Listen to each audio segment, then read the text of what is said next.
নমস্কার, welcome to my educational channel Binoy Ghosh. আজকে আমি বাজেট সম্বন্ধে আলোচনা করব। 1 ফেব্রুয়ারি যে বাজেট শুরু হতে চলেছে সেই বাজেট নিয়ে আমি আলোচনা করব। এই যে বাজেটটি আসছে, এই বাজেটের একটা জিনিস আমরা নিশ্চয়ই জানি, এপ্রিল মে মাসে যে ইলেকশন হবে 2024-এ, তার সঙ্গে বাজেটের রিলেশন বেশ একটা কোরিলেটেড থাকবে। তো আলটিমেটলি বাজেট আশা করা যাচ্ছে বেশ ভালোই হবে। তারপর গভর্নমেন্ট আবার ফর্ম করার পর আবার নতুন করে বাজেট করতে হয়, যে গভর্নমেন্ট আসে আবার নতুন করে বাজেট তৈরি করতে হয়। তো সেই আলটিমেটলি বাজেটে কি হতে চলেছে এবং তার ক্যাপেক্স কি হবে সেগুলি আমরা একটু ডিটেলস আলোচনা করব। আপনারা দেখেছেন আমি দুটি স্টক দিয়েছিলাম ইনফিবিম এই 3-4 দিন আগে, সেটি গতকাল 20% আপার সার্কিট হয়ে গেছিলো। তারপর দিয়েছিলাম বিকাশ লাইফ কেয়ার, সেটিও আপার সার্কিট হয়ে গেছিলো, 17-18% বেড়ে গেছিলো। তো আলটিমেটলি যে স্টকগুলি বলি আপনারা একটু ভালো করে দেখবেন, যদিও সেগুলো আমি আপনাদের দেখার জন্য বলি, রেকমেন্ডেশন করি না, আপনারা নিশ্চয়ই জানেন সব কিছু। তো এবার আমি আজকে এই বাজেট সম্বন্ধে আলোচনা করব। সে বাজেট আলোচনা করার আগে আমি একটি নিউজ আপনাদের আমি একটু শেয়ার করতে চাই। 18 ফেব্রুয়ারি সানডে 1টা থেকে 5টা যে সেমিনার আছে, সেই সেমিনার হবে লাইভ সেমিনার। সেই সেমিনারে আপনারা প্রত্যেকেই জয়েন করতে পারেন, প্রত্যেকেই জন্যই সেটা করা হয়েছে এবং সেটা লাইভ হবে। তো আলটিমেটলি সেখানে আমরা 4টে স্লট করেছি। ফার্স্টে থাকবে আমাদের 20-25 বছর আগে, 15 বছর আগে যেসব স্টুডেন্টরা শিখেছেন তারা আসবেন, একটা রিইউনিয়ন হবে এবং সেখানে তারা ফিডব্যাক দেবেন কিভাবে তারা প্রফিট করেছে বা গত 10 বছর, 15-20 বছরের মধ্যে তারা কীরকম রিটার্ন পেয়েছে তার একটা ফিডব্যাক দেবেন। সেগুলি আপনাদের সামনে তারা তুলে ধরবেন। এছাড়া এখানে ফান্ডামেন্টাল, টেকনিক্যাল, তারপর আপনার থাকবে পোর্টফোলিও বিল্ডিং কিভাবে করবেন, রিস্ক ম্যানেজমেন্ট, সেই সম্বন্ধে আমি একটু কিছুটা বোঝাবো। আর থাকবে 4টি স্টক আমি ওভারভিউ দেবো, রেকমেন্ডেশন জাস্ট শর্ট টার্মের জন্য, সেটি একটি আমি আপনাদের দেখাবো। এই সমস্ত পর্বগুলি সেখানে আমরা নিয়ে আসছি, আপনারা প্রত্যেকেই সেখানে অংশগ্রহণ করতে পারেন। যারা এই 16 ফেব্রুয়ারি যে ব্যাচ শুরু হবে অফলাইনে, সেই অফলাইনের ব্যাচে বিকেল 5টা থেকে 8টা ক্লাস হবে 16 ফেব্রুয়ারি শুক্রবার। সেই ব্যাচে আপনারা অলরেডি অ্যাডমিশন নিতে পারেন, আর 2-3টে সিট খালি আছে। আর যারা 25 ফেব্রুয়ারি অনলাইনে ক্লাস করতে চান, 25শে ফেব্রুয়ারি সানডে রাত্রি 8টা থেকে 10টা, তারাও যোগাযোগ করতে পারেন। এবার আমি চলে আসি 2024-এর বাজেট। এই বাজেটে কি হতে পারে সেগুলি নিয়ে আমরা আলোচনা করব। এই বাজেটে বেশ কয়েকটি ভালো নিউজ আছে। এখানে বাজেটে কি কি হাইলাইটস হবে, আমাদের যে Nirmala Sitharaman housing, IT, auto, FMCG, agriculture এবং আদার সেক্টরসের উপরে সমস্ত কিছু ক্যাপেক্সগুলি শো করবেন। তার মধ্যে আমরা জানি মেনলি যেটা হয়, একটা দেশকে সুসংগঠিত করতে গেলে, একটা দেশের সমস্ত কিছু ভালো করতে গেলে ইনফ্রাস্ট্রাকচারের উপরে জোর দিতে হয়। ইনফ্রাস্ট্রাকচার মানে কি, যেখানে ইনফ্রাস্ট্রাকচারের সঙ্গে কোন কোন ইন্ডাস্ট্রি কানেক্টেড আছে, যেখানে আয়রন অ্যান্ড স্টিল, সিমেন্ট এবং কনস্ট্রাকশন, রিয়েলিটি সেক্টর, এখানে প্রায় ইনফ্রাস্ট্রাকচার যদি ক্যাপেক্স ভালো হয় তাহলে দেখবেন ওভারঅল দেশের সমৃদ্ধি অনেক বাড়বে। তো সেই ইনফ্রাস্ট্রাকচার কোম্পানিগুলি যে কী আছে সেগুলি আমি পরবর্তীকালে বলছি। এই ইনফ্রাস্ট্রাকচারের মধ্যে আমরা যেগুলি দেখব সেগুলি হচ্ছে, দেখুন লাস্ট ইয়ার আমরা আগের বাজেটে কি পেয়েছিলাম। আগের বাজেটে একটা গ্রিন এনার্জির উপর একটা ভালো গ্রোথ হয়েছিল, গভর্নমেন্ট ক্যাপেক্সও ভালো নিয়ে এসেছিল আগের বাজেটে, এবং এই যে জিএসটিটা 18% আছে সেটা হয়তো একটু রিভিশন হতে পারে, সেটা আমরা আগে দেখতে পাবো। আর ইনকাম ট্যাক্স রিলিফ কিছুটা হলেও হতে পারে, সেগুলি সম্বন্ধে আমরা দেখতে পাবো। লাস্ট ইয়ার বাজেটে গভর্নমেন্ট ডিজিটাল প্ল্যাটফর্মের উপরে প্রচুর জোর দিয়েছিল। ডিজিটাল এবং টেকনোলজি এবং সাইবার এইগুলির উপর প্রচুর জোর দিয়েছিল। এবারেও সেগুলি থাকবে, সেগুলি আমরা দেখব। এছাড়া আমরা যেটা দেখব, দেখুন লাস্ট ইয়ার 23-24 ক্যাপেক্স এক্সপেন্ডিচার যেটা ছিল, এবারে আশা করা যাচ্ছে তার থেকেও 33% জোর দেবেন। সেটা কিসের উপরে?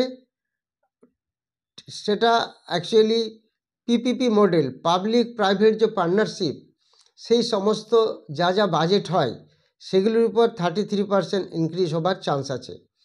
আর এছাড়া যেটা আছে পিএলআই স্কিম, প্রোডাকশান লিঙ্ক যে স্কিম আছে ইনসেন্টিভস, সেই পিএলআই স্কিমের উপরে গভর্নমেন্ট ভালো জোর দেবেন। গত বছর যে ম্যানুফ্যাকচারিং এক্সপোর্ট আমরা করেছি, ম্যানুফ্যাকচারিং একটা বিশাল বড় যেটা চায়না ম্যানুফ্যাকচারিং উপর দাঁড়িয়ে আছে, সেটা একটা বেশ বড় একটা ইন্ডাস্ট্রির মধ্যে পড়ে। সেই ম্যানুফ্যাকচারিং সিস্টেমে অ্যাকচুয়ালি যেটা এক্সপোর্ট করা হয়েছিল সেটা 447 বিলিয়ন এক্সপোর্ট হয়েছিল এবং সেটা 6.3% বেড়েছে, সেটা দেখা গেছে। আর গ্লোবাল যে ম্যানুফ্যাকচারিং হাব হবে, গভর্নমেন্ট যেটা বলেছেন 2030-এর মধ্যে একটা ভালো গ্লোবাল হাব আমাদের ইন্ডিয়াতে তৈরি হচ্ছে এবং সেটা ইন্ডিয়াতেই তৈরি হবে। আর গভর্নমেন্ট যে মেড ইন ইন্ডিয়া পলিসি নিয়েছে, তার থেকেও ধীরে ধীরে আমরা চায়নার থেকেও আস্তে আস্তে ভালো স্ট্রং হতে চলেছে। এবং এখানে যে জিডিপি যেটা আমরা দেখতে পাচ্ছি, এই জিডিপি যেটা আমাদের যে ম্যানুফ্যাকচারিং ইন্ডাস্ট্রি আছে সেখান থেকে এই যে জিডিপি যেটা কন্ট্রিবিউট করে, 17% জিডিপি গ্রস ডোমেস্টিক প্রোডাক্ট যেটা আছে, সেটা আমাদের ম্যানুফ্যাকচারিং ইন্ডাস্ট্রিটা 17% কন্ট্রিবিউট করে। এবং এই বছর দেখা যাচ্ছে এই জিডিপির জন্য 2,70,000 জব নতুন করে এসেছে। সেই জিডিপিটা এবারে হয়তো দেখা যাবে 17% থেকে 25% জিডিপিটা বাড়তে পারে। এটা গ্রোথ হবার একটা বড় চান্স আছে। তো আলটিমেটলি আর গত বছর গভর্নমেন্ট রিনিউয়েবল এনার্জির উপর, গ্রিন এনার্জির উপর প্রচুর জোর দিয়েছিল। সেখানে দেখেছেন সুজলন এনার্জি, জেপি পাওয়ার, ওরিয়েন্ট গ্রিন, এই সমস্ত সেক্টরগুলি সবথেকে একটা ভালো কোম্পানি বলে দিচ্ছি আমি, এসজেভিএনের দিকে নজর রাখবেন। খুব ভালো ভালো পলিসি নিয়ে এসছে, প্রচুর অর্ডার পেয়েছে, বিভিন্ন রকম গ্রিন ব্যাটারি এবং বিভিন্ন রকম সেখান থেকে তাদের চ্যানেল তৈরি হচ্ছে। এই এসজেভিএন একটা বড় কোম্পানি এবং ধীরে ধীরে বেশ ভালোর দিকে যাচ্ছে। এসজেভিএনের দিকে খেয়াল রাখবেন। তাহলে আলটিমেটলি গভর্নমেন্টকে নজর দিতে হবে ইনফ্রাস্ট্রাকচারের উপরে। ইনফ্রাস্ট্রাকচারের ক্যাপেক্স যদি বাড়ে জানবেন, তাহলে আমরা খুব ভালো পজিশনে ধীরে ধীরে এগিয়ে যাব। আর ইনফ্রাস্ট্রাকচারের ক্যাপেক্স কখনোই কমবে না আশা করা যায়। তো ইনফ্রাস্ট্রাকচার বলতে আমরা কি বুঝি? স্টিল সেক্টর বুঝি, আয়রন অ্যান্ড স্টিল যেটা, কনস্ট্রাকশান, রিয়েলিটি, এই সমস্ত জিনিসগুলি আমরা বুঝি। এইগুলি সমস্ত ইনফ্রাস্ট্রাকচারের উপরে পড়ে। ইনফ্রাস্ট্রাকচারে যদি ক্যাপেক্স বাড়ে, ক্যাপিটাল এক্সপেন্ডিচার, তাহলে জানবেন সেটা ডিস্ট্রিবিউট হয়ে যায়। সিমেন্ট সেখানে লাগে, আয়রন অ্যান্ড স্টিল লাগছে, বিল্ডিং তৈরি হচ্ছে, পাওয়ার প্রজেক্ট তৈরি হচ্ছে। ইনফ্রাস্ট্রাকচারের উপরে সব নির্ভর করবে গভর্নমেন্ট কীরকম ক্যাপেক্স বাড়াবে। যত ক্যাপেক্স বাড়াবে তত জানবেন আরও বেশি ভালো হবে। তো আলটিমেটলি আমি দু একটি স্টক আরও বলবো, যে স্টকগুলি আপনারা দেখুন, সেটা দেখলে বুঝতে পারবেন। সেই যেটা আমি বলবো সেটা অ্যাকচুয়ালি এমন একটি স্টকের নাম বলবো, একটু দুটি, সেগুলি কনস্ট্রাকশানে আছে এবং কনস্ট্রাকশান মানে তাদের কাছে এত অর্ডার আছে, মানে আউট অফ ইমাজিন। সেই কোম্পানি সম্বন্ধে আমি একটু আপনাদের দেখাবো, সেটা আপনারা একটু দেখুন।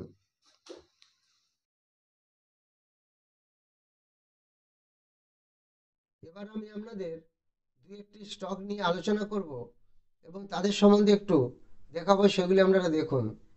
এই একটি স্টক আমি দেখাচ্ছি, জিএমআর এয়ারপোর্টস ইনফ্রাস্ট্রাকচার।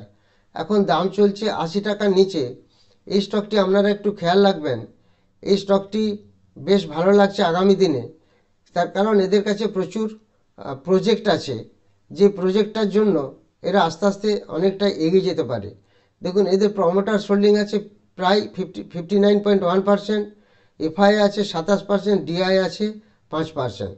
পাবলিকের কাছে তার মানে দেখা যাচ্ছে শেয়ারই নেই, মাত্র 8.3% পাবলিকের কাছে শেয়ার আছে। তো আলটিমেটলি সেই হিসাবে এই স্টকটি দিকে একটু নজর রাখবেন। জিএমআর এয়ারপোর্টস, এটা আমার রেকমেন্ডেশন নয়। এখন দাম চলছে, মার্কেট ক্যাপিটাল আছে 47,000 কোটি, কারেন্ট প্রাইস তো বললাম 79 চলছে। এই পিআর গ্রুপে কী কী আছে দেখুন। পিআর গ্রুপের মধ্যে আছে লারসেন অ্যান্ড টুব্রো এবং RITES, HFCL, Engineers India, Reliance Infra, Techno Electric Engineering. তো আলটিমেটলি এই জিএমআর এয়ারপোর্টসের কাছে যেহেতু প্রচুর অর্ডার আছে, আর এরা কনস্ট্রাকশানে একটা ভালো, যত এয়ারপোর্টস আছে সেই সমস্ত এয়ারপোর্টসগুলি এরা কন্ট্রাক্ট নিয়ে কাজ করে। অনেক কোম্পানি আছে, তার মধ্যে জিএমআরের দাম বেশ যেহেতু যথেষ্ট অনেকটাই কম, এই কোম্পানিটিকে আমরা দেখতে পারি।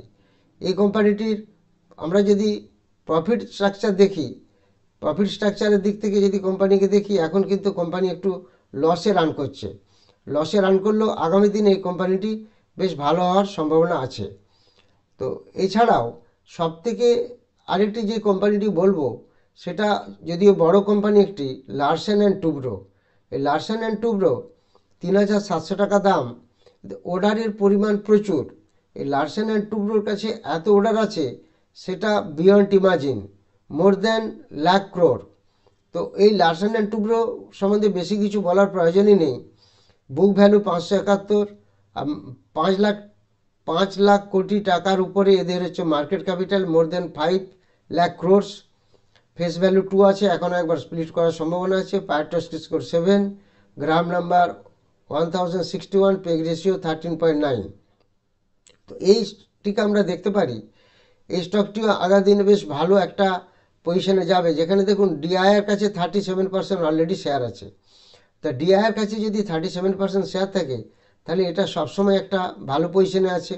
এবং এফআইআর কাছেও 25% শেয়ার আছে, কিন্তু প্রমোটারের কাছে কোনো শেয়ার নেই। কেন? যেহেতু এগুলি এফআই ডিআই প্রমোটারের পজিশন নিয়ে রেখেছে, সেই কারণে প্রমোটারের কাছে কোনো শেয়ার নেই। এর প্যারালাল কোম্পানি খুব কমই আছে, মানে এত সুন্দর স্টক। আমি কিছুদিন আগে স্টকটি বলেছিলাম, তখন 3200 টাকা ছিল। এই স্টকটিকেও আমরা দেখতে পারি, কেননা অ্যাকচুয়ালি এটা হচ্ছে সবথেকে বেস্ট স্টক কনস্ট্রাকশন ইনফ্রা প্রজেক্টে। তো এই স্টকটি আমরা দেখতে পারি। এছাড়া আমরা যেটা খেয়াল রাখবো, রিনিউয়েবল এনার্জি, যেখানে ধরুন হাইড্রো পাওয়ার প্রজেক্ট, জয়প্রকাশ, ছোটো ছোটো স্টক। তারপরে ওরিয়েন্ট গ্রিন, যেখানে এলআইসির একটা বিশাল স্টেক আছে, সেটা আমরা দেখতে পারি। সুজলন তো অলরেডি অনেকটা বেড়েছে, এটাও গ্রিন এনার্জিতে আছে, এটা আমরা দেখতে পারি। তো এই ধরনের স্টকগুলি, বিশেষ করে এসজেভিএন, এই স্টকটিও আমরা বেশ ফলো করতে পারি, এটা একটা ভালো স্টক।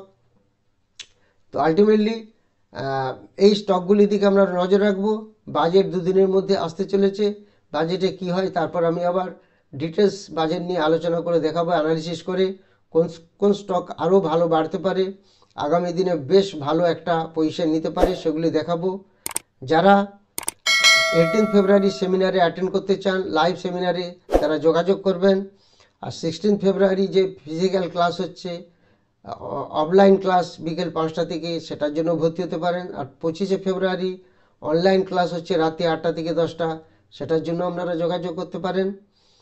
আর যারা টেলিগ্রাম চ্যানেলে যে স্টকগুলি আমি বলে দিই, কালকে যেমন একটি স্টক বলে দিয়েছিলাম 11টা থেকে 12টার মধ্যে, এরমভাবে প্রত্যেক দিন বলে দিই, এবং সেটা একটা দেখা যায় পরের দিনই প্রায় বেড়ে যায়। যদিও সেটা আমার রেকমেন্ডেশন থাকে না, সেটা একটা ওভারভিউ দিই, কিন্তু দেখা যায় তার পরের দিনই স্টকগুলি বেড়ে যাচ্ছে, 1-2 দিনের মধ্যে প্রচুর বেড়ে যায়। সেই টেলিগ্রাম চ্যানেলে যারা জয়েন করতে চান, তারাও যোগাযোগ করতে পারেন। যারা চ্যানেলটি নতুন দেখছেন, তারা অবশ্যই সাবস্ক্রাইব করুন, লাইক করুন, এবং সবার মধ্যে এটিকে সবসময় শেয়ার করে যান, তাহলে আমরা আগামী দিনে আরও অনেক এগোতে পারবো। Thank you very much for watching.